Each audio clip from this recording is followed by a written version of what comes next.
Adjacent to the boiler room, we find the pellet tank. Now this pellet tank is relatively large in size, being in excess of 2 metres by 2 metres. It uses wood pellets. This is a manufactured fuel from forest waste and coppicing material that's formed in factory conditions. It has great advantages in the fact that you get a consistent fuel quality with uniform size and moisture content. There are much simplified storage and feed mechanisms, which means that one has high levels of automation. Apart from emptying the ash out on maybe a fortnightly basis, there is no other maintenance required for the installation apart from that which is provided periodically by a professional.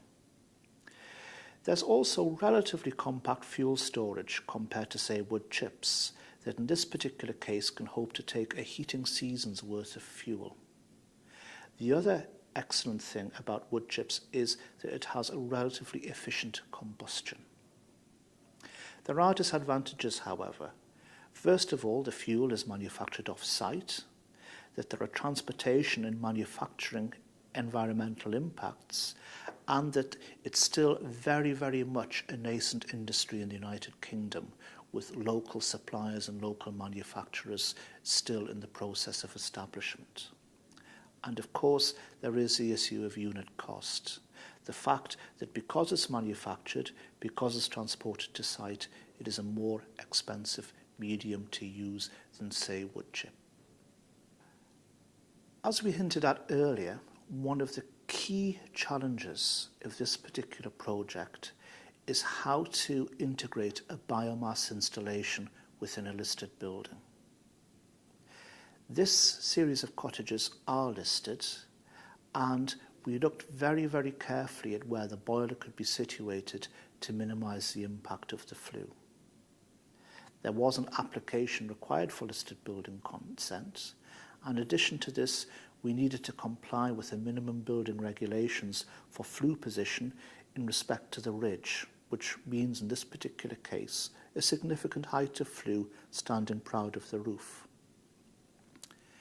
In some situations, one can site the boiler in the centre of the building where the flue can move up to the ridge of the building and be relatively inconspicuous, being much more like we would see in terms of a masonry chimney in the centre of a building. However, with a biomass boiler, it's always important to ensure that the wood chips or the wood pellets are close stored to the boiler itself to help with the transportation of the fuel into the boiler itself. Planning permission was granted, but there was a requirement to paint the flue, and there was a concern by environmental health that smoke nuisance being a potential hazard that could be even more so in built-up areas. However, to date, this has not turned out to be a major concern in the operation of the boiler.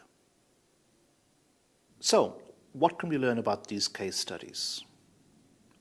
In historic contexts, demand through insulation strategies can be limited by space, it can be limited by visual immunity, and it can be limited by conservation issues.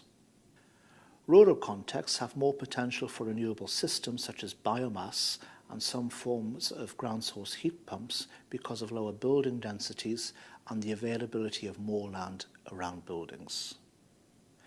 Biomass fuels have the potential to be available close to site, but less manufacturing intensity usually entails higher installation, maintenance and supervision costs.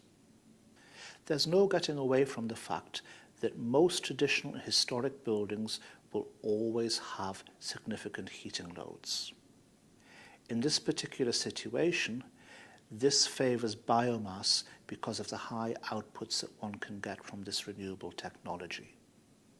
The design of key elements such as the flue and the location of the biomass plants themselves is critical in traditional and historic building environments.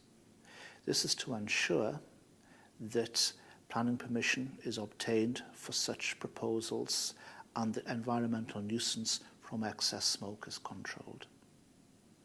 Cost is always going to be an important issue in terms of the viability of any renewable scheme. In the case of Primrose Hill, we've just seen, installation was of the order of just over £20,000, which included the distribution system and controls. The introduction of feed-in tariffs means that the economics of putting in new renewable systems have been transformed in recent months.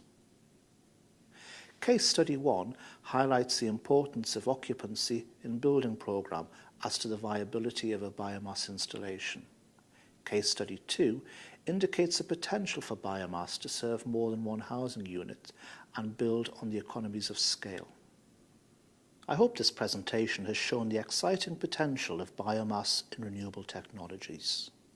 We've shown that they can be integrated in traditional buildings, and we see much potential for future growth in this particular sector.